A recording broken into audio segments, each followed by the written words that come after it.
You're listening to the Friendlyjordies podcast. A brand new morning comes brand new news. Hello, Alan Jones here, introducing yet again the Friendlyjordies podcast. We have Who Am I coming up number 1, followed by Trump. Everybody seems to be talking about him. Park your bum here, if you please, please. Which sounds a bit naughty. We've got Rome Total War, a crowd favourite, followed by Robbie Impression, which is also called Who Am I? And then we've got Nigeria, which of course means that Mr. Ali is in the studio. Hello, Ali. Hey, how you going? Excellent as well. I'm just trying to pass this over to Tom at the moment. It's really hard to do two things at once. Can't chew gum and walk. Turns out that former President Gerald Ford was indeed an extremely talented man. And I've got Robbie here, the sound man. Hey guys, how are you? And I'm Tom. Hello. All right. Oh dear. What a fun time we're looking at today, aren't we, guys? We've got a lot of juicy segments coming up. Speaking of juice, Robbie, hit it. Oh, yeah. Okay. What are you doing? Yep. You're not... Yeah. All right, here it is. Okay, oh no, what is it? We have to drink prune juice this whole episode because apparently you start pooing if you drink too much of it. So, boys, you know what that song is. Lads. Bottoms up. Bottoms up, my boys.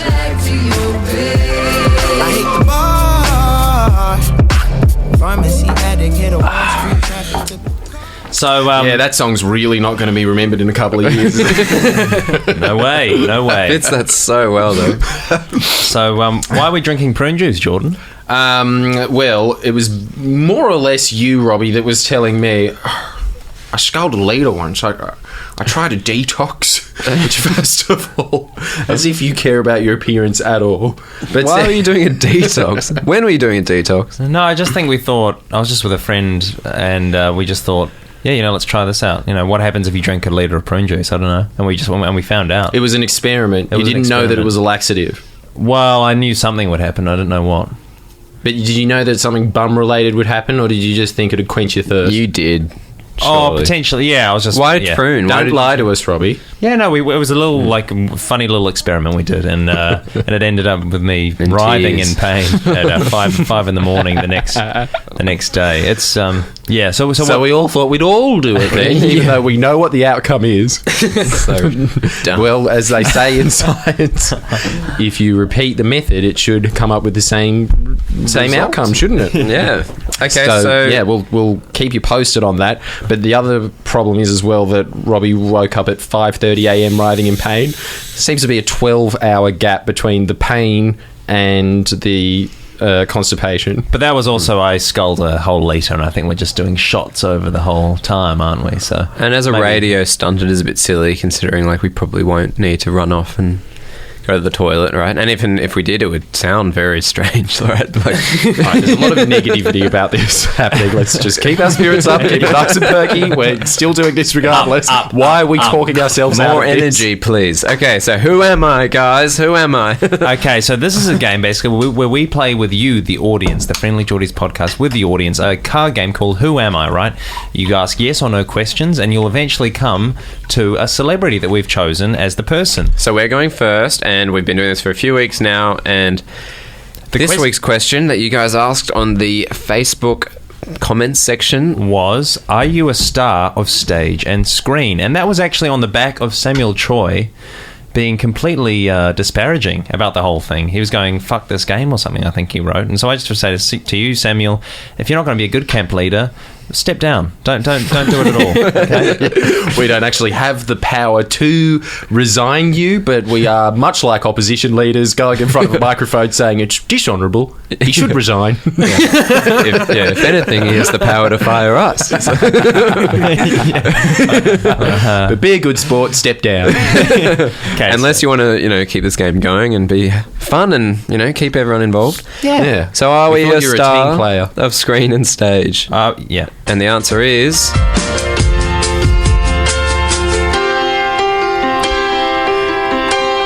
Yes! We've got one! Finally, a step in the right direction. What week are we up to? Have we been playing this for a month straight and that was the first yes you got? Because you sat around asking stupid questions like, are you Urkel? Just, Are you Seal? you bastards. But yes, look, we are a this is what star. happens when you be serious, because I'm pretty sure in the comments, after Samuel Choi said, should we get rid of this game, I think somebody afterwards picked up on it very quickly and said, I think you're dismissing this a little too quickly, Samuel. No one's even taken this seriously. How about we take the option of just getting involved in the game? Maybe it'll be a little more fun. Yeah, just play the game. Please. That's all we ask. Please. It's not that hard. I know, yeah. But yeah, so we are a star, screen, and stage, so take that as you want and think of another question.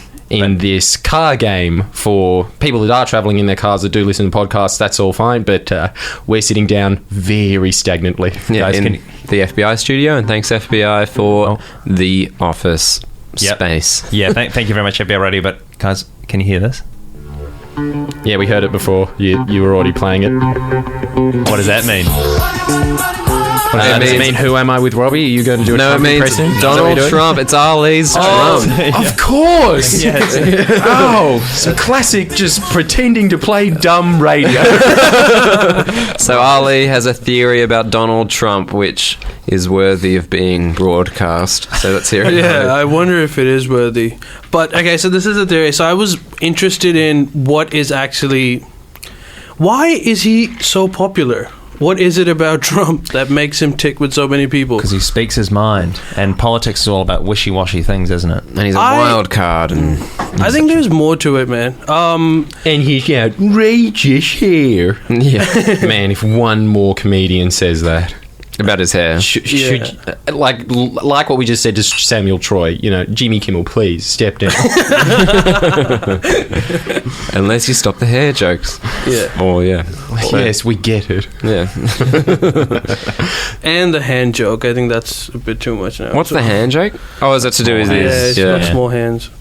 Well, we didn't really explain it at all to anybody at home that doesn't know the hand joke yet, so care to do that, anyone? I don't know what exactly. Is it to do with his? What's the hand joke? He's a sad because someone made fun of. Somebody his said that he finger has size. stumpy little fingers. Yeah. And so he's made a point of writing to this journalist every few weeks with an outline of his hand in a gold Sharpie, informing the journalist that, no, my hands are really long. Yeah. And the journalist surely had gotten the message from one of these posts, but he keeps sending it Our future just president. to prove him that he... Yeah. Yeah, and Marco... I don't think you get it yet. This is my hand. That's the level of intelligence in that retort, right? Yeah. Yeah. So what's your theory, Ali? Okay, Why do people love him so much? Yeah, I think so. What happened? I think we've got to go back a bit. So during the Reagan administration, there was a huge change in how the American economy worked. So we started, the process of deregulation of the economy began, where it was easier for businesses to trade. It continued, it actually got turbocharged during the Clinton administration. So he brought in NAFTA, which was the North American Free Trade Agreement between Mexico, Canada, and New York.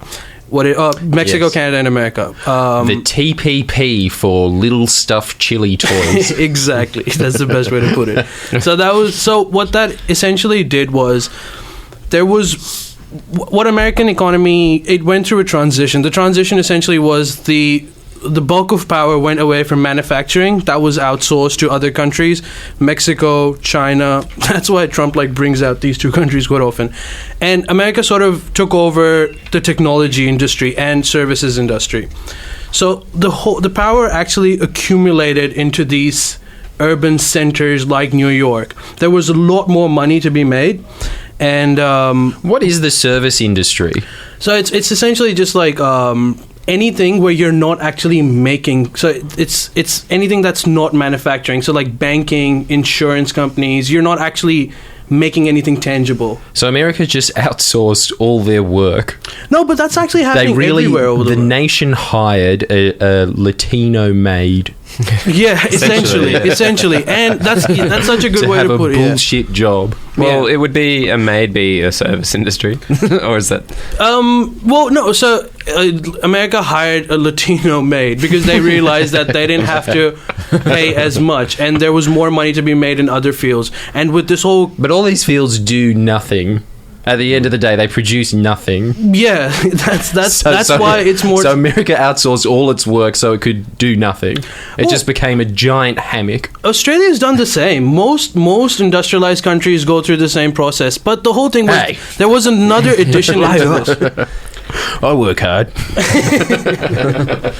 No, but on top of that, we got mines. And is it because you can pay people less overseas? And Yeah, you can pay people less overseas, and you just get stuff that you want to import, and then you spend your time on doing things that no one else can do, and it gives you a much higher reward. And during the Clinton administration, there was obviously the software and the computer boom as well. So what's happened now in 2016 is that the whole economy has moved away from manufacturing to these industries. And when Trump says "Make America Great Again," it always puzzles me, which is why I came to this question. It's like, what do you mean by "Make America Great Again"? America is making more money than it ever did. America has a bigger military than it ever had. America, sure, some foreign policy decisions didn't go right, but it still is the unipolar superpower of the world. So why are so many people agreeing with Trump when he says we need to make America great again? Is this also tied into his quote that he always says, "We're losing. We never win anymore"? It's because he's saying we are losing. Certain people are losing. People who were in those manufacturing jobs. And not just actually factory workers, but people that worked in mid-level managerial positions in that sector of economy. And these were the people that actually had the political power. Because these were the people that the economy depended on. After, it began with the Clinton administration, and now we've reached a point where these guys don't actually have any political power. And they have to adapt to a new way of doing things. And their difficulty adapting. So what's the the rhetoric that Trump says as to what is bad about America? Yeah, so you know how he would say that America is losing, Mexico is making a killing. This actually helps people who don't have the same sort of jobs that they did, and their jobs were actually outsourced. So when he says America is winning, for that guy, so when he says Mexico is winning, for that guy, Mexico is winning. Yeah. It's the fact of the matter is that America is making way more money, and it was a plan to move away from that industry, but that guy suffered. Right. And he suffered. There's more jobs that he could get, but he needs to adapt to the new way of doing things, and he's having difficulty adapting. So Trump's appealing to this old way of seeing the economy, and people kind of see that because a lot of people had those jobs. So Trump wants to get America off the hammock and back into the factory. Yeah, he's being ridiculous, because the worst thing about this is that even if he wins, he cannot go back. All of those people that are supporting him will be disappointed, which is the saddest part of this whole thing. He is talking about a shift in economy. He can't just bring that back. And there was a reason why it shifted. There was just more money to be made in different areas, and that hasn't changed. The technology boom is still going on, and the world is changing. These are the same people that cannot adjust to this change. So are they like the entire cast of the smash hit Channel 7 show Lost? They're just permanently in. They're lost. Here's the twist breaker, just in case nobody bothered going to the end, which I don't think anybody did. Everyone just has one friend that goes, "Man, I sat through all 7 seasons of that. It was the shittest end." But they're all in purgatory. Is this what middle class America is now? They're just sitting around in an island trying to figure out how to get off. What's this monster behind me? Oh no, it's Trump. No, they're working. They're actually making money. So these are the same people. It's not like they're all unemployed, but what they're working on now is quite different to what they were working, and the rate of adaptability is just increasing so much that these guys just don't like the way things are running now.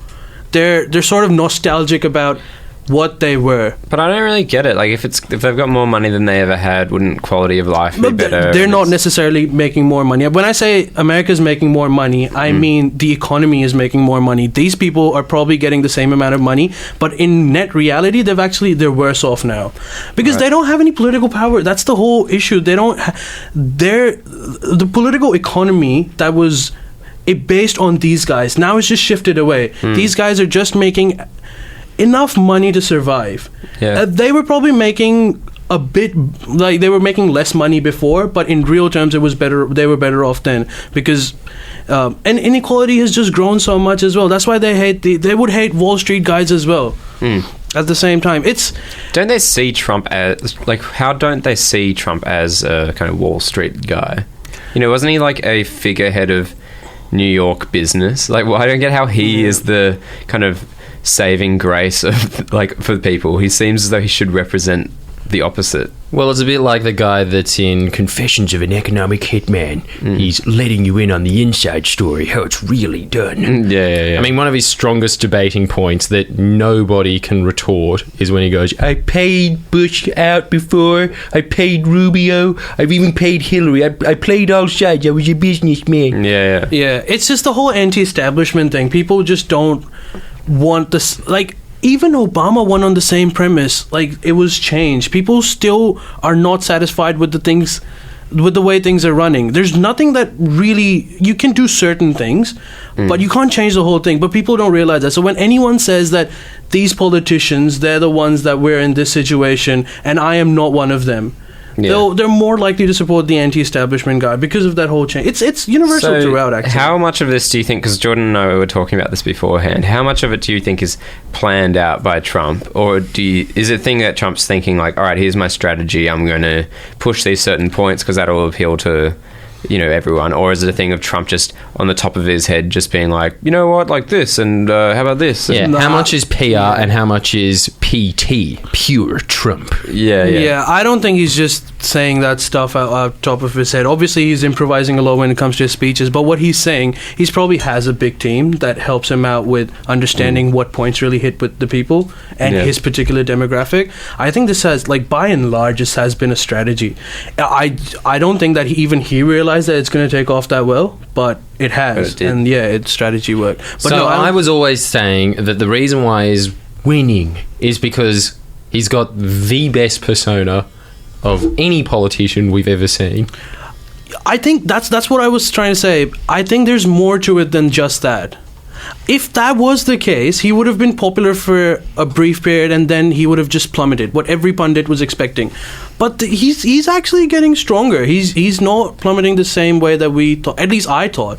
I never expected Trump to be where he is. So I think there's more to it than just that. Because it does seem a bit convenient for him to specifically be against Mexico and, like, specifically against, you know, like, these, like, two evils. China. As though it's just, like, his personal views when it just also happens to, like, fit into this model pretty nicely. Or, like... Yeah. You know, it does seem funny that perhaps that's he is his only the everyman. That's why he's able to touch them so well. You he honestly- just happens to be a as if billionaire, Donald but he Trump- would probably be very scared of China and Mexico.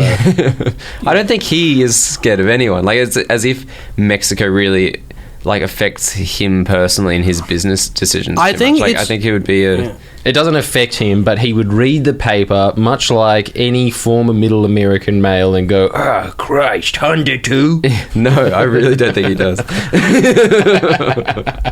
Well, that's your opinion, Tom. I saw an interview with Trump from the 80s or 90s or something. He was with Oprah.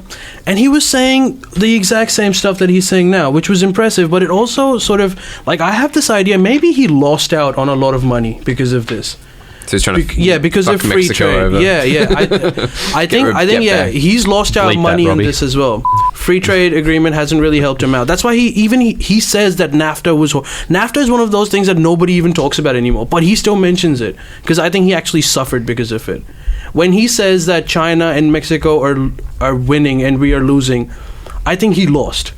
But what did he lose on? He constructs buildings. Wouldn't that be way cheaper labour if he's got Mexicans in there? I was listening to some economic reports on it. every single economic department in California, the churches, any union organization says, do not deport the illegal immigrants. That's all we got. That's the only thing that's keeping this trade going, baby. No one else works here. Everybody, the only outputs of economy that they have there are from these hardworking Mexicans and a bunch of dudes dressed up like the Terminator and Elvis along Hollywood. That's their two main economic forces. It's such an inconvenient setup, isn't it, to have to rely on illegal immigrants to like do your work for you because no one else will do it. I think that is one of those non-issues that have come up, but again, I don't think it's actually about that itself. I think it's more about the people that are living on the southern border areas where there are Mexicans, or at least there were a lot of Mexicans coming in, and their life is now, because of the thing that I mentioned before, where the economic power was taken away from them and moved over, and them being in this situation, and then also seeing a lot of Mexicans coming in. It's sort of unrelated, but often politicians for votes would try to forcefully connect the two.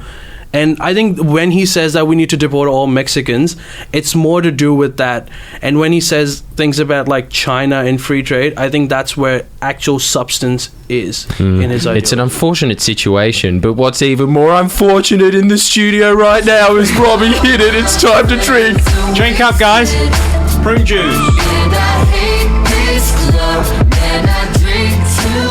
You didn't finish yours. I finished. Down it, mate. It's all in. Oh, All in or nothing. lovely. Oh, this is pretty zany stuff. Wait, so I just... You got a sound effect whistle for that? Yeah, sure. One sec. DJ Robbie, you can hire him. Just find him on Facebook. He's really not that hard to find. He's the only man with Robbie that looks like he's half mop, half Sasquatch. Okay, so Ali, I suppose that, like, man, you know so much about this. It's amazing. But if we had to do a too long didn't read, so like in one brief sentence, could you sum up everything you just said about Trump? All right. If you had to, so Jordan was saying you had like a theory about Trump or whatever. Like, so what's your theory? Yeah, with neoliberal deregulation, the political economy shifted from manufacturing to technology, computers, and services, which has led to a lot of disenfranchisement of certain populations that are now supporting Trump. Extremely long sentence. I think we should get an I think that Ali. if you put that in as an essay, they would probably mark it down with one of those little lines of going sentence question mark. I tried. But like you were given a hard task. No, and I think you really rose to the occasion. We should get Ben in and Ali, and Ben can fight it out. That would be great. I think we actually will do that. Are you down for that? Yeah, sure. Okay, cool. Awesome. Yes, two diplomatic men battling it out in an extremely polite manner. Okay, now we're going to play Park Your Bum Bum, if you please. It's back. You thought it wouldn't be, didn't you? It did seem Shows like one what of you those. Yes, both Robbie and I have become uncharacteristically very committed to our previous commitments. Not our usual traits at all. Usually very up for completely forgetting a segment, leaving it to die and wilt into the sun of the past. This time, however, we've even improved on it. We've done a little bit of work on Park Your Bum Bum, if you please, if you can, on such a perfect radio segment. But how do you improve on that? especially with the great tracking of whatever her name is that Mario likes to sample. Orinoco Flow by Enya. Pretty poor that I don't know who Enya is, but I do remember who Mario is. So, Ali, as the guest in the studio, you know how Park Your Bum Bum, if you please works. It's a radio classic. It's where you pull down your pants, land it as close as you can to another person at FBI who's not in this close-knit group of friends, somebody who we would casually walk past and go, oh, you doing your show in 12? Yep, nice, good, you got all your music ready? One of those people. As close as you possibly can to them. As the guest, you have the choice of either taking the bullet yourself and parking your bum bum, if you please, as close as you can to that person, closet, or you can shirk it off to these two dunderheads. Which one are you going to choose? It's a difficult choice. I think I'm going to pass it on to one of these guys. But are Come you, on, man. But are you sure? That's the question. Is are you sure that you want to do that? That's the question. Isn't it? Yeah, I'm sure. Right. I'm pretty sure. Oh, no. I don't know. I seem to have given you a few Tim Tams there. No, lay off So he still Ali, does Robbie. get to Lay have off the chance, Ali. yes. All right, Ali, I know this is hard for you, but much like a dog in a court case, you have to choose which one of these two are you going to pick. Who's your better friend? No, we've always been good Who's friends. my Robbie's my best friend. There's no doubt about that. I've got a belt on, so it'll just be a bit hard to do. So maybe you should just go with Tom. No, I think that would be funny though to see like under the belt. Would it They're though? both valid points. Would it They're though? both valid points. It's hard to do. Might be funny. Who knows? Yeah, no, I think I'm gonna go with Tom this time. What? Yeah. Cue it. And he's leaving the studio as we speak. Ali is going to go and check on him to see if he does park his Oh bum. my If he goodness. please, Tom, don't you dare walk out there without some eyes prying on you. Okay. Can you Walking out of the believe studio as we speak, Ali is very cautiously walking out as well. Closes the door. Now it's just down can't to us, see Robbie. them. This is the first time we've ever been in the studio together. Yeah, I know. Oh, what are you? This is pathetic. Okay, No. that will not do. What Tom No, has done no. is he's walked out and he's gone into I'm locking the door. Are you? Good. I'm back. No, that is just... Okay. All right, that was utterly pathetic. So what Tom did is he walked out and he goes into the little private... Go do it The somewhere private else, Tom. production area where it's We're not letting you in enclosed. until you do it. I've done it. No, that was a shirt pass, mate. I'm not gonna beat yours. How Tom. dare you not even try? That was not even You an didn't even attempt. give it a yeah. You, that was not an attempt even. Come How on. dare you? Come on, go and do Trying it to again get and in do it here. properly. Come on. Show your dismal, sad little face in here. Get out of here, you shrew. Honestly, he didn't even try. No, go on. Try somewhere else. Tom, I'm serious. Go and try again, please. At least try once. Come on. I've got the music playing here. No! Oh, he pretended that he was away from the door, so I'd walk away. Dirty tricks, Tom. Tom, go and do it. I'm not. Go and do it, please. Tom, go and do it. This We're at a stalemate honestly. on here. This is pathetic. He basically walked into a bloody cubicle and he just pulls his pants down and sits down on the ground. Nobody can see him. The whole point of this is you do it as close as you can to somebody. There you go. I did it. Did he do it though? Did he? Ali, did he actually? At the front door. I'm very hesitant about this now. Oh, okay. Here we go. Here's the music then. But Jesus Christ, boy, why was that such a I did hard it task?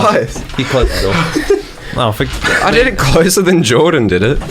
did How you? did you do it closer? You had a wall. You're basically in a toilet. Yeah, the second. No, yeah, I was like a few feet away from without it. a toilet. And then the second time I did it out in the open area. yeah, well, the second one's fine, but the first one. All right, well, How are whoever you does it next trying week, to barricade your way in. whoever does it next week better beat that. Because it is. Well, how ballsy was it, Ali? It was ballsy enough to qualify. Thank But do you agree that the first one was so pathetic? Yeah, the first one was pathetic. There's no doubt about In that. what? In what universe He essentially, was that going to be acceptable for park your bum bum here, if you please? Well, Ali was with me. He seemed fine. dude, with you it. just went inside a room, took off your pants for 2 seconds, and then opened the door and came out. The door was open. The door was open. You're such a barely open. Barely. It's wide open. It couldn't be more open. Hey, I've seen some low things in my time. Yeah, I've done some, but that was truly the lowest. That was some cowardly shit. That was. You are officially the coward of this podcast now, Tom. I did it a second time. You cannot do Yeah, because this. we wouldn't let you in. After 10 attempts of you trying to rush the door, you went out and tried it. Jesus Christ! All right. Uh-oh. Oh, This is shameful. Is it? Is it time, boys? I think it is. Cheers, lads. And the Cheers. Fruity boys back at it again with the prunes. Prunes, they should call us Pruny Tunes. Okay. Yeah, it's getting a little less celebratory every time. Okay.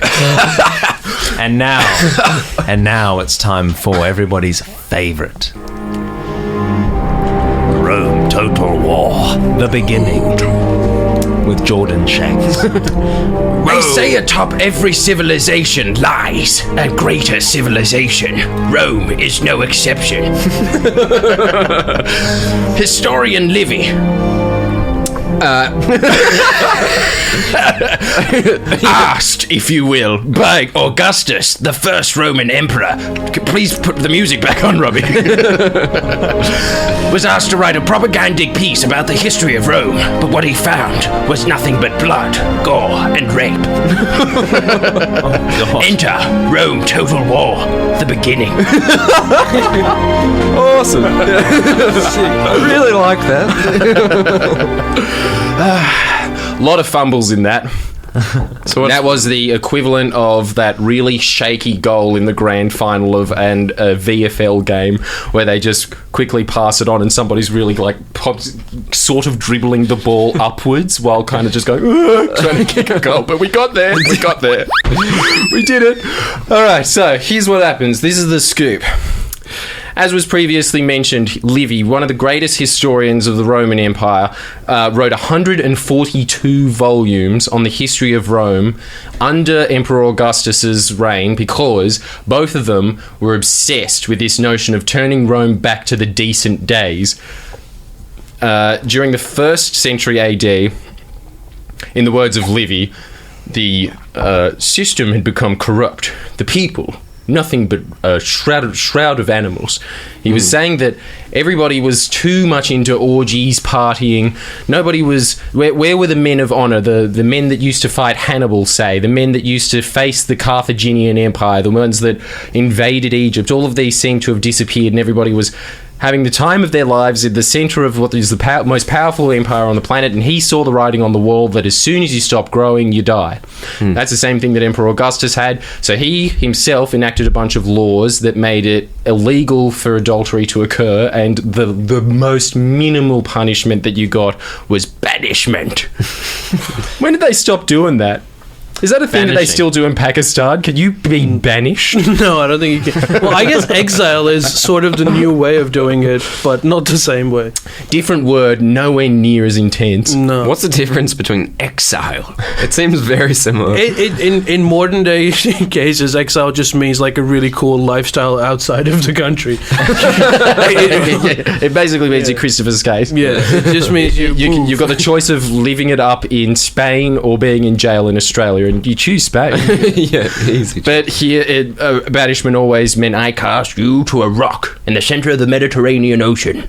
So that's what he did to his daughter after she had sex with, quote, half of the Senate. Nice. Didn't have the heart to kill his own daughter, even though, really, I mean, does that deserve a light punishment? I mean, if you're gonna make adultery a crime, and that's going to be the bare minimum standard, surely she should have been thrown in the iron bull if he was going to play it against it. But daddy's girl. So they didn't do death penalties. They just They did death penalties as well. A lot of other people died as a result of these laws. But that was just the period context of it. So he gave Livy the funds to sit there for the rest of his life writing the history of Rome. 142 volumes, we've still got them. It was the bestseller of the time. It was Frank Herbert's Dune in 1 AD. So he was looking back at the history of it, and he found out that all they had before that was the myth of Romulus and Remus, which was that these two boys were raised by a couple of by a she-wolf. It was cast in by a soothsayer that saw in the entrails of a bird that Romulus would be king. Remus wouldn't accept this, so he started to fight him, and then Romulus turned around, stabbed him in the neck. That was the end of Remus. right. That was supposed to be the foundation. So it was already a violent story to begin with. But what he found was that actually there was an empire before that called the Etruscans, and they ruled all of central Italy, and they were known as the finest artisans of the ancient world. They still do now. When you look at their pictures, they were mostly into statues, mostly metalwork, a bit of terracotta, but the metalwork is so beautiful to look at. It's so different to classical art, which is always just a smiling stone statue in that Roman like a toga or something like that.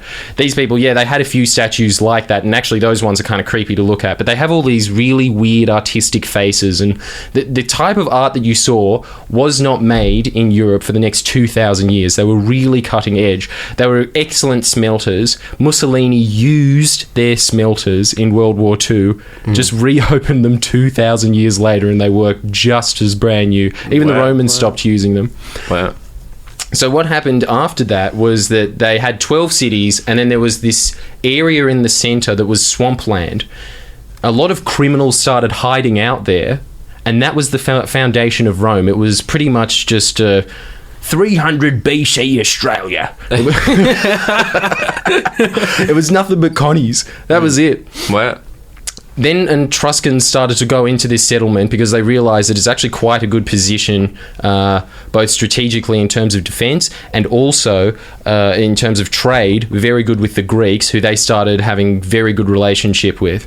So they taught them how to drain swamps. They used the swamp water as sewerage underneath the city, and as a result, it became a flourishing city very quickly. Lots of trade emerged as a result, and then eventually this king came. They started getting kings, Etruscan kings. I think there was about 7 for some reason in quite a small empire. It's just central Italy. One of them was Servus Severus, and Servus Severus was the guy that invented the census. That was the key to Rome's success. You can thank it all to that guy. He was the one that organised Roman society in such a way that it was far more advanced than the rest of the planet at that time, and stayed that way well into the 1950s. Apparently, their census was so much more marked and accurate than the rest of them, and it proves that in order to have a good democracy, first of all, you need really thorough bureaucracy. Do you agree with that, Ali? Yeah, absolutely do. Okay. Thank you very much for your input. Yeah. Sit away from the mic. It was so he came along. That king came along. He died. Very popular dude. He was replaced with Tarquin. King Tarquin was the one that everybody overthrew and hated. His son was just a little shit of a man, and there's a story of him going through Rome looking at all the most beautiful women as if pretty much just you, Tom, a peeping Tom. Right. looking at all the girls, as you do as well, you sick bastard. And so he was looking around at them, having a perv. He was mostly looking at most of the Etruscan guys, and most of the Etruscans, because they were quite a party, orgy-based society, they found them all out partying, but they found this one girl called Lucretia, and Lucretia was everything that was good about Roman culture. She was what a good Roman woman should be. She was the archetype of that. She was at home studying. Anyway, he comes in with a knife, puts it to her and says, "If you scream, I'm gonna cut you," and then rapes her. She is so ashamed by that she kills herself. All the Romans revolt. It was the Franz Ferdinand of World War I. That caused them to kick out all of the Etruscans. Then they just went apeshit and then started a 50-year war between them and the closest Etruscan city. They took that Etruscan city because, again, they're all just a bunch of convicts. And organised convicts at this point. So they actually were becoming superior militarily, and the Etruscan Empire was mostly a trade-given empire. They weren't militarily skilled. So eventually they took over that city, and very quickly the rest of the Etruscan Empire folded. They took them all out. What happened after that was there was a long period of time where they were consolidating themselves. But very quickly the Roman Empire flourished into being one of the largest cities in the developed in the Western world. Started trading with places as far as Sweden and India, and was located in this perfect strategic location where there wasn't really much happening on the western side. Really, there was only the Greeks and the Egyptians didn't really take them seriously at this point. They weren't that much of a threat. And the Greeks, they had their own problems, so they were just in this ideal time to flourish. Eventually, what started to happen, what started really taking their note, was that all of a sudden Rome started needing 8,000 tons of grain a day. Why? Because the population just went out of control, and they had to come up with all of these these engineering feats that were not rivaled. So, for instance, their super tankers back then We did not have ships that big until the 19th century. The world did not see things that large until then. When the Colosseum was open, 5,000 gladiators and 11,000 beasts would die in one day. And then sometimes they'd just be like, the year of 100 days of games. So what's the maths on that? That's like 500,000 gladiators dead. Yeah. It's just a normal day. It was a city that consumed a huge amount of resources. Then also on top of that, this is what I found most interesting of all of this. The Roman Empire gave its citizens access to more fresh water than we saw until the 1950s. Nobody had that level of access to fresh water until then.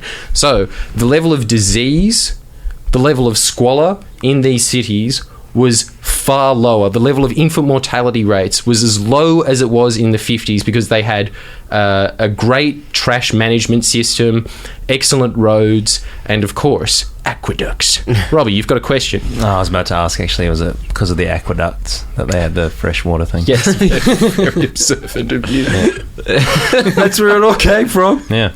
So that was the foundation of it. Anyway, Livy goes through all of the history of the Roman Empire, finds that the story is exactly the same over and over again. This was not an empire that was forged off trading or honourable men. This was an empire that was forged off of stories like the rape of the Sabine women, where they invited all of the close, after they took over Veii, which was the closest city to Rome, they put their focus on Sabinia, because they didn't have any women, because it was just a place full of convicts. So then they invited them all over. They were very wary. They were all getting drunk. And then the king at the time just yells, "No!" And then they kill all the guys and then just capture all the women, and that's how there was women in Rome. From then on. And so Livy's writing all of this disgusted, trying to warn everybody about this. What was originally supposed to be this propagandic fluff piece, he couldn't let the truth die. So he kept posting it out to people, and everyone was reading it going, "Oh, this is awesome, so much gore. What a story." And he's like, "Don't you see? It's a warning. You can't act like this anymore." And he just died a very, very unhappy man. Albeit extremely rich. It was the biggest bestseller the world had seen Ever. and was until the rest of, because it just kept, like, even after he died, the resales. Yeah, until Frank Herbert's June. And of course, son, but that nobody knows, but he's also a Herbert, obviously. June 5. Yeah. Did they have, like, intellectual property rights at that point? Like, how did he make money off of his books? It's a really good question, Ali. I've got no idea. Yeah. All I know is that it was painstakingly drawn on wax tablets. My God. Wow. Did he do that himself? 48 volumes of that. Wow. Would he have people doing it for him? No, he would just be sitting there obsessively writing about this. It consumed his life. Oh my God. He never left his house. Wow. All right, well, that was Rome Total War. That was great. With very little war. Keep in mind, this is the beginning. Yeah, we'll get to the juicy stuff eventually, but that was a good start. That was the beginning. All right, so now we're going to go into Robbie's... As already mentioned. Now we're doing Who Am I? Wrapping it up. Now we're going to do my Who Am I? So the audience, I think it was actually called Guess the Impression, but the audience seems to have jumped on a hashtag Who Am I bandwagon for that. So I think we'll just have two Who Am I's, my Who Am I and the Card Game Geordies podcast Who Am I. Really like how easily we fold. Yeah, whatever you want. Yeah, sure. Who am I? Who cares? Yeah, so this is last week I did the Leonardo DiCaprio character in Blood Diamond. Blood Diamond. And Was it guessed right? It was guessed correctly. Very quickly, yeah, They got it. Actually, somebody, I can't remember the name, but somebody guessed incorrectly, and I said, no, good guess, and then they had some gripe with that. They're like, oh, you've really hurt me or something. I don't really understand why they were so offended, but anyway. Does that trouble you, Robbie? Well, I didn't mean any offence. Yeah, I didn't. It was. So you feel bad about this guy? Would you like to apologise? No. Good on you. No. So anyway, now I've got a new one. So have a guess, guys. What do you reckon? All right. Is it Gollum? Here I am, minding my own business, and someone thinks it's funny to throw a book at me. Sure, let's all throw books at... Because she can't feel it. 10 points if you get through her stomach. Okay, so it's a ghost that likes reading. It seems to be a ghost, a girl 50 ghost. points if it goes through her head. Well, the little boy from Page Master was a wuss, so I'm going to guess him. Is it that guy, Robbie? No. Damn. So close, I guess. You know. Dakota Fanning from Man on Fire. No, it wasn't that. No. But we are getting warmer, apparently, because Robbie had to think about that. He's the guy that came up with this impression. Okay. Yeah. Ollie, any guesses? Ollie, what do you reckon? Yeah, which from the Macbeth, like the adapted versions from later on? The adapted versions. Are you talking about Baz Luhrmann? Yeah, one of them. Like, they had some BBC ones as well that came out. I think I guess it would have been actually like again a good guess. All these guesses are like really good guesses. What could it be? But it's not that, and it's not that, and it's not that. Like, funnily enough, I don't understand how they could have. All right, well, I guess we're going to have to throw it over to the audience yet again. I suppose we are, but so yeah, if you know who that is, comment below. Thanks so much. Where you will win nothing. Maybe a shout out. Maybe. Maybe, but All right, now Pirate's last words. yeah, God, this one's going to be exciting, isn't it? Yeah. Oh my lord. Definitely. So here's how it works. All right. If you were to walk the plank, and we want everybody to participate on this, so put it in the comments section. You can't unless you post up a picture of a little fig jam man fighting a tomato with one of those ye old pointy swords. And underneath that, we want you to put what your last words would be if you were forced to walk the plank. Yeah. But we're going to give you some examples of what that sounds like, just in case that very apt description wasn't enough. Here we go. So, Robbie, I'm the pirate, right? Yep. Captain Jordan Pants.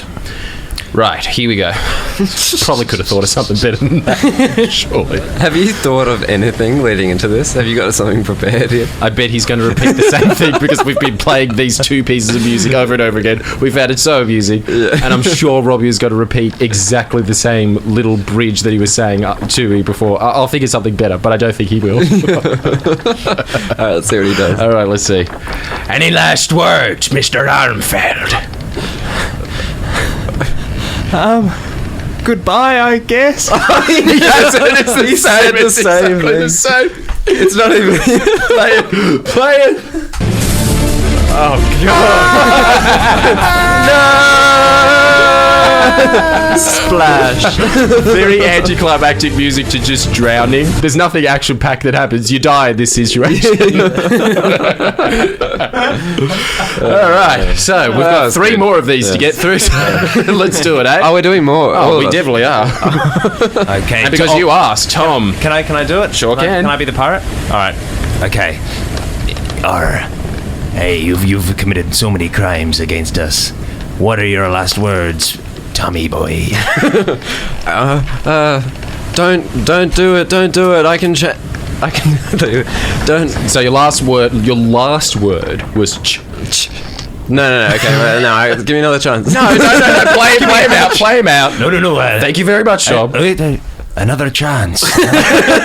You want another chance? Usually I don't get another chance. Hey, settle down, boys. Hey, now, Tommy boy, if I was to give you another chance here, what'd be in it for me? I'll give you half of. I'll do anything you want. What do you want? Anything we want, huh, boys? What do you say? Anything. What do you say? I say, off the plank with you! No! Splash. It's fun, right? Everyone's loving this. Ali seems very distracted. I'm pretty sure he's trying to think of something to say. Yeah, not having fun at the moment. All right, Ali. No, It's all right, Ali. Just going for a little swim. All right. Let's freestyle this. Ali. Is that music? Ali. Hello. Hey, what do you want? You're on a plank. Do you have any last words before I cast ye asunder? You can kill a mere mortal, but you cannot kill the idea. Do it, you fool! Epic. We weren't supposed to award any points to this, but Ali, 500 mangoes. Well done. 5,000 points. Very good. Okay, but yeah, boys, you know what that means. Does Jordan get to get thrown up? Oh, I got two. Just got a treat. Okay, and Ali is giving us the sign. We don't have any more fruit juice. I'm out of prune, Okay, bro. just drink the carrots. Drink it back. prune juice down the hatchy, boys. But now it's time for Jordan to be thrown off the by Ali. The pirate. All right, you subject. Is there anything that you would like to say before I chop off your head? He's getting thrown off the plane. I didn't know there was any Pakistani pirates. Hey man, they're everywhere. It was just no one sounds like that, do they? Like, can you do your pirate voice one more time, please? Say it one more time. Say, "All right, you scurvy dog." All right, you scurvy dog. What is it? What is that? I don't know. Ethnically very ambiguous pirate. Technically, Somalian pirate, man. Those are the new ones. yeah, it's probably close. All right, all right. Yeah. No, don't. I know where the Loch Ness Monster is, Mr. Scottish Pirate. Please. No.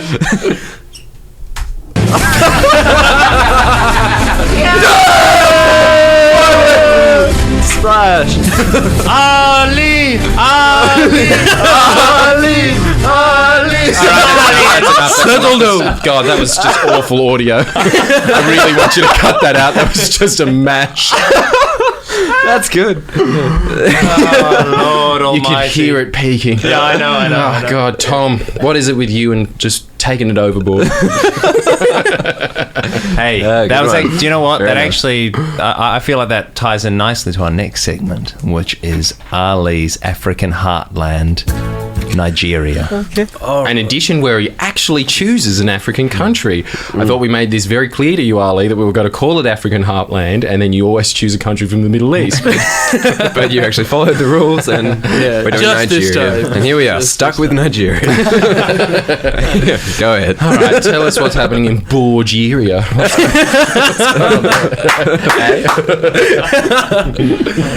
All right, so Nigeria is actually probably one of the biggest African countries in terms of population, economic power. It's just an African superpower. So think of like So, not much. no everything. So like, you know what England or Germany is to Europe, Nigeria is to Africa. Yeah, but is that very impressive? Well, it's not impressive by itself, but it just tells you that they've got a lot of potential that they still haven't achieved. But still, So, like the rest of Africa. Isn't that all? They're always not saying all of so much Africa. potential. Not all of Africa. you learnt it. Shoot straight and sit up tight. Yeah, what happened to Africa? Why Yeah, is so fun fact, actually Nigeria has a lot to do with the New World Order, with Europe and America being really powerful. So when the Europeans couldn't get like trade access to Asia and the Middle East, they went to Americas. That's where Columbus came in. So they found this land that had quite a few resources, hostile, indigenous population that wouldn't work. What did they do? They decided to get slaves. Nigeria is when it came up on the world scene. That was like one of the places that they would get most of their slaves from. Why couldn't the Native Americans be the slaves? And why did they have? Why were the Africans cool with being slaves? So there's a few reasons. So one, the Native Americans were pretty hostile. They just weren't willing to be slaves. Secondly, they were killed by all of these European diseases that they just weren't immune to. Why were the Africans immune? They had interactions with Asia and the Middle East, so they sort of had that immune system. So it wasn't that big of a deal for them. They didn't die.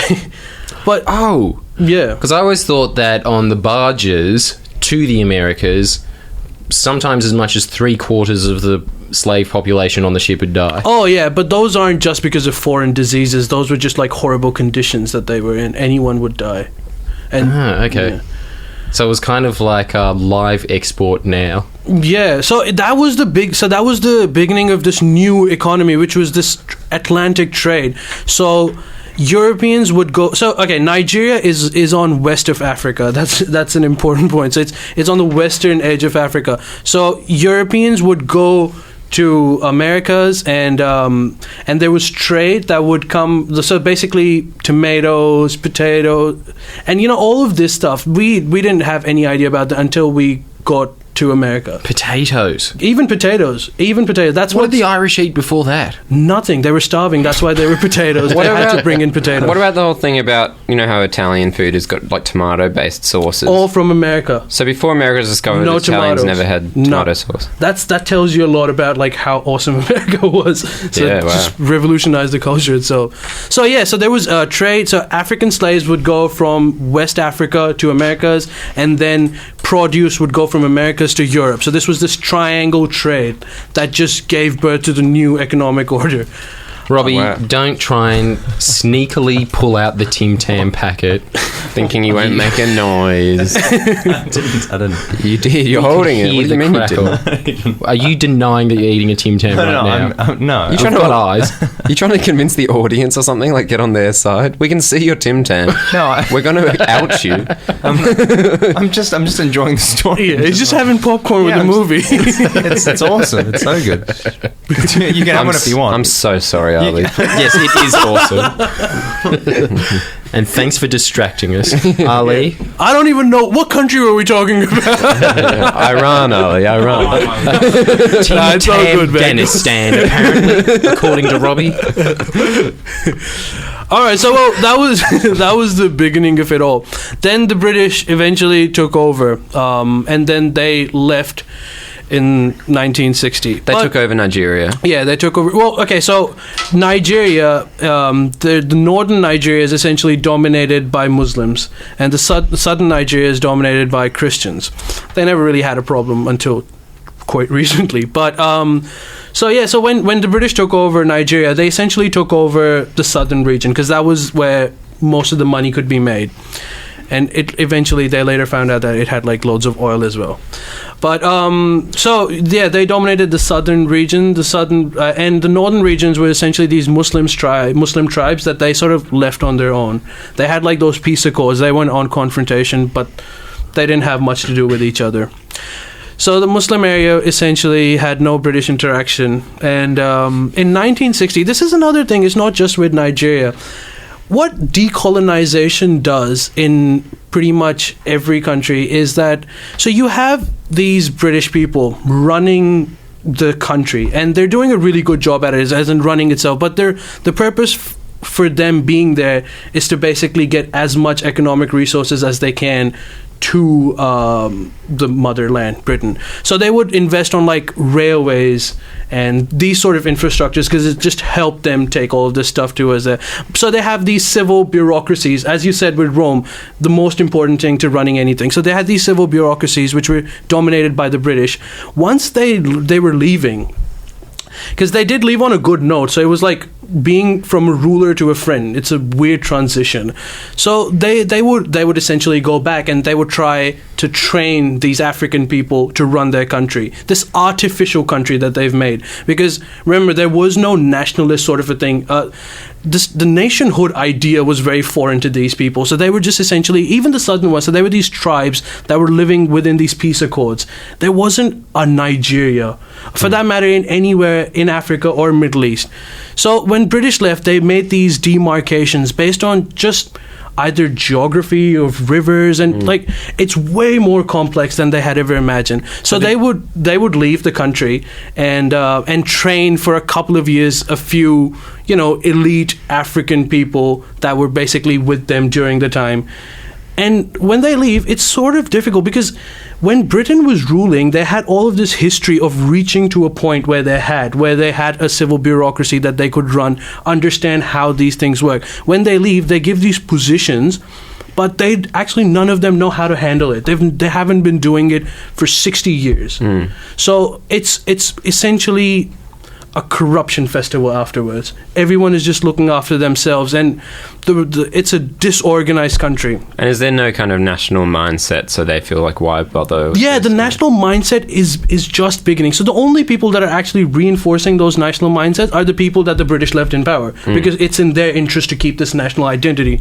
The people just don't have any idea, at least at that point, what the hell the they nation mean. even is. Is Yeah. Nigeria one of those countries that has a president who's a dude with 80 sunglasses on, Jag sunglasses, and a navy-like hat with a very white military uniform on? Sometimes not even a shirt, just showing his six-pack. Sitting on a chair with a lion rug on the back. They had something pretty close to that about a few years ago with Good Luck Jonathan. Have you heard of that guy? Yeah, actually. Yeah. Was he that guy? The Good Luck Jonathan was like their president, who essentially, so during the 90s, right after they left, the British left, they essentially just went into the civil war, where the southern tribes were just essentially fighting each other. They eventually finished that up, and the military was So the ruling Muslims stuck Nigeria. together. The Muslims didn't have anything to do with this. They were just like people living in dire poverty and who didn't have an interaction. They were just part of this artificial nation. And until quite recently, when I think, Tom, you would be interested in this topic, because that manifested into what is called Boko Haram. Oh, yeah. But What's that? Bad stuff. bad stuff. How do you yeah. know about it? They're just really big on the, like, extreme Islam group scene. I'll lay off the Muslims, Tom. No, but what the hell? I didn't say anything. We try to be nice. And Yeah. All right. So you are an Islamophobe. I'm sorry. I'm sorry for saying that. God. Sorry for your views, are you? The Why don't you views just that you not deeply hold. Yeah, why don't you just grow up? I won't apologise for that. You can say what you want. But Okay. No, but, Might have to cut that out. Might have to cut that out. Okay. Ali, please. all right. Okay, all right. So, Ali's in the studio. I didn't say. What did I say? What I'm an Islamophobe. I was Saves the one who said- You want to backtrack? Do you want to backtrack and say it again? Look what you've done, Ali. No. This is going to get interesting, because that is the new issue. See what happens when a Muslim's in the equation. He brings us apart. Oh my god! Twist. You my heard words. it first. Tom, a filthy racist. All right, Ali. That's warrant that. Okay. All right. Okay. So the southern tribes, they said there was a civil war. That was the first time media in the West got to know about Nigeria. Remember those African babies that were starving? That was during that civil war Is conflict. that with Coney? Yeah, that's quite recently. So I think your parents' generation would probably remember Nigeria civil war yeah. when they're thinking of like starving African kids. Right.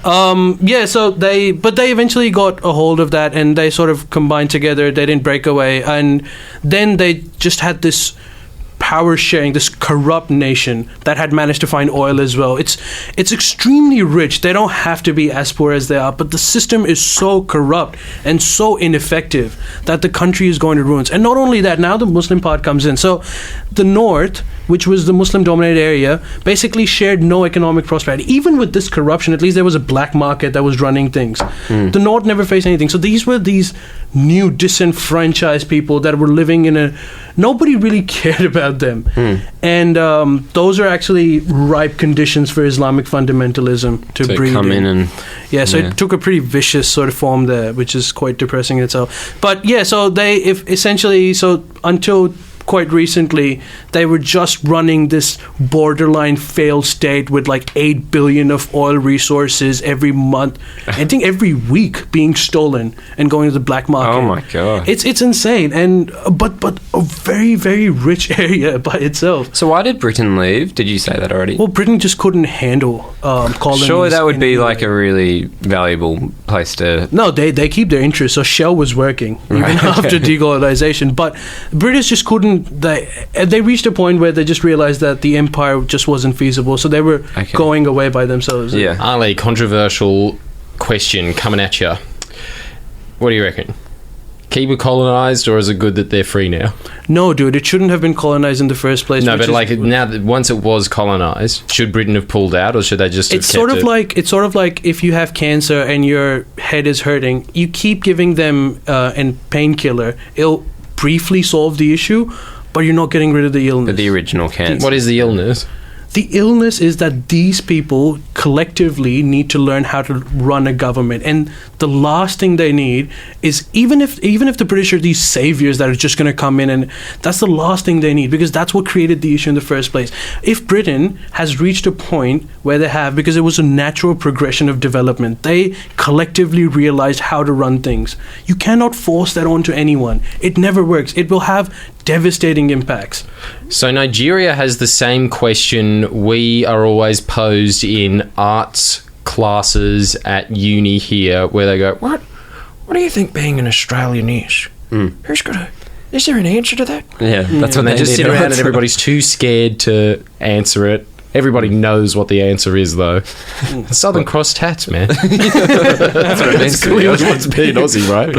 We've solved it here. Yeah, we've solved it. But Nigeria still burns with that question. Why do they need to be? Do you think just the state of the world means that you have to form governments and countries? Like, does that feel like it's being forced on them as well, that they don't want to have a national identity but they're kind of forced into this? No, now it's sort of out of hands of any foreign. It's like they're the ones that are running the show now. It's not like anyone else is doing it for them. And even those national identities, we've reached a point where those are the things that you're going to have to work with, but there's a way to run them as well. So when England is sort of homogenous in itself as well, but these places that they ruled over, they were so diverse. Just because all of them are, like they're very different from each other. They just look the same to maybe a Westerner, but they have different languages, they have different cultures. So you would need to have a system that sort of devolves the power and gives individual areas authority to rule over themselves. That's the only way to go about it. And then perhaps you can have like a collective security mechanism or something. So the idea of a nation state, it's not necessarily a bad one, but every country would need to rethink of how they interpret the idea. So who's the president now? And does he look like a boss, or does he look like most world leaders now? No, he looks like a normal world leader, but with an African flavor. Sure. What is the African flavor? I don't know. The African flavor is just, I guess it just stems from, I know it sounds bad to any African, but like it stems from like warlordism itself. Like the same is true for Middle East. So these leaders are just, they want to project themselves as these bosses. That they are just the most invincible character and nobody can basically overthrow. Is there a lot of photos of them with swords? Maybe some footage of them shooting a machine gun into a herd of buffalo? Not anymore. With the new political class post 90s in Nigeria, it was really true when the military was ruling over the country. So it was essentially just these warlords and this military with guns and all those photos that you can think of. Is stogies is that a sign of manliness in Africa? Because that sounds pretty boss to me, right? The idea of a muscly black guy with a massive cigar in his arm just pumping metal into his enemies. I think honestly that's more of a European ideal. So what does a boss look like? A Clint Eastwood sort of a character, just like spraying bullets or something. Yeah, but so it doesn't translate. No, it can't. Like nobody's gonna say, no, that guy's a pussy. But it's just the idea itself is, I think, quite Western. But no, what do they do? Do they wrestle animals or? They perhaps they did, but it's not a big thing now. Or at least maybe I don't know about it. It's just happening. So how grasping at straws with Ali.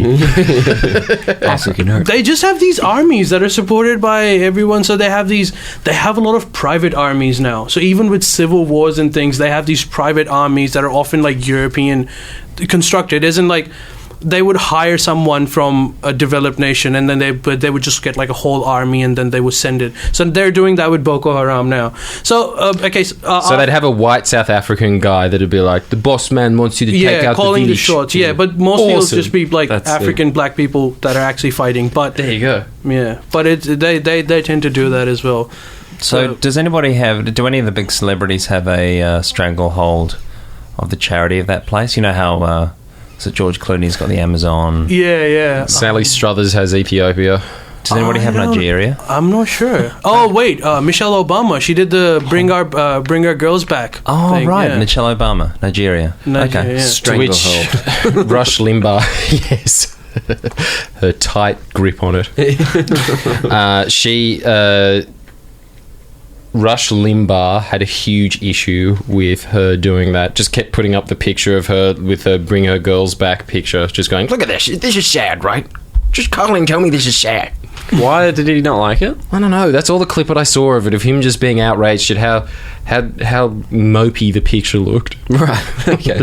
What was his problem? Yeah. I'm just throwing it out there, though. Like, I'm reporting here. Yeah. So don't shoot the messenger. So what's the future of Nigeria, Lee? I think the future is actually Dire. bright. Oh, Bleak. I think the future is actually not, because it is a powerhouse. It is bound to rise eventually, and I don't know. It depends on how quickly they manage to do. It's gotten better. It's still not as good as it should be, but it's getting better, especially after the democratic forces took over after 90. So. But the only issue that they're currently facing at the moment is like the Boko Haram insurgency. So what did Boko Haram want out of Nigeria? These are just, All right, easy, Tom. Yeah, no, but it's a really good question, Tom. But Jesus, man. the thing with these Islamic, I think we should do another podcast on that itself. But I think with these radical Salafist and Islamic fundamentalist ones, you can possibly divide them into two groups. The first group are the ideologues, the people that are spreading this. The second group is basically the disenfranchised people who have a shit life, really just the worst conditions, and then they become really violent because they're just so pissed off at their normal life that anything goes, and as long as it gives them a little bit of power. So those are separate, but the ideologues, they are just they're operating on a different level. For them, when they fight like a Western force, they actually feel that God is with them, and this battle is not on the world itself. This is somewhere out. This is a cosmic battle, where the battle's happening in the stars, and God is actually doing it. So for them, there's no way you can deal with these guys. I know this might sound pretty bad, but like the only way you can deal with them is by blowing their brains out. Oh my god! How's their internet? Their internet is super good though. They work social media so well because. Oh, do you mean Boko Haram work their social media? No, maybe not Boko Haram, but the general. Right, can we sorry. Stop talking about these guys, all right? Are you listening to what we've just been talking about? It's racist, all right? It's racist. You just are waiting for me to say it. You're not even listening to what's being just said. racist. Well, you are an extremely offensive man, Tom, and there's a time and place for your outrageous views, but now isn't the time. We're trying to have a nice discussion about Nigeria, and you keep bringing up this bloody Boko Haram. We're talking about Boko Haram, and then you ask how the internet quality is in Nigeria. Who cares how It's the a nice question. I didn't even raise it. It's just You did. Yeah. No, I didn't. He's lying. This is being recorded. Listen back to it. I didn't do it. So they've got great God, internet. like everyone said that the KKK is dead, but it's alive and well, It's isn't it, live Tom? and well. Jeez Louise. None of Okay, you but are they've got. Sorry, that was a bit of a sidetrack. So they've got good internet No, they don't have the best internet, but because we're looking to maybe move to a tropical paradise of some kind. Nigeria, just conduct our own business there. Yeah, you can certainly do that. Go to the southwest region, though. Avoid the north at this point. But yeah, you can do that. So out of 10, what's more dangerous? Pakistan, Nigeria? Give them both a rating. 10 being dangerous, 1 being dangerous as well, 5 is in the middle, means 0. Really confusing rating system. It depends on where you are. So if you look at the worst area within Pakistan to be at the moment and the worst area in Nigeria, I would say that Nigeria is about 8 and Pakistan would probably be about 6.5 at this point. Okay, so Pakistan, real... yeah, but just remember this, so quite safe. You heard it first. 2 years ago, those would have been reversed. Wow. Yeah. So these places fluctuate. Third world countries aren't always dangerous. They go in and out of it. Yeah. They're all like Thailand, huh? Pakistan is just like... That's Ali's final analysis. Yeah, next week. Yeah, next week it's just Thailand, Thailand 2, Thailand 3. Yeah. He'll never tell you what the actual name of the country is. You just have to guess which number the Thailand is and what country that might be. It's a fun game, maybe. Yeah. Who am I? Number 3 of the podcast. We now have 3 segments of that. Yeah, Ali does a country. We have to guess what country's talking about. Oh, That could be a good one, actually. I like that. yeah. And then you sort of do it in the accent as well. Yeah, well, we'll discuss post-game analysis like that afterwards. But we should probably get out of here, surely. Yeah. All right. Well, thanks, guys. we that was can really nice. continue. I mean, we've got no rush. No, I'm joking. Okay. It was like everyone was fine with that exit. Just ruined it. Okay. Do you want to wrap it up? Or? You're going to play Gloria? Oh, yeah. All right. Okay. Wow. This is a new low. Prune juice is getting to me. Friendlyjordies podcast has to go on hiatus because, as Tom said, the prune juice has gotten to me as Alan Jones. This is affecting me obviously the most.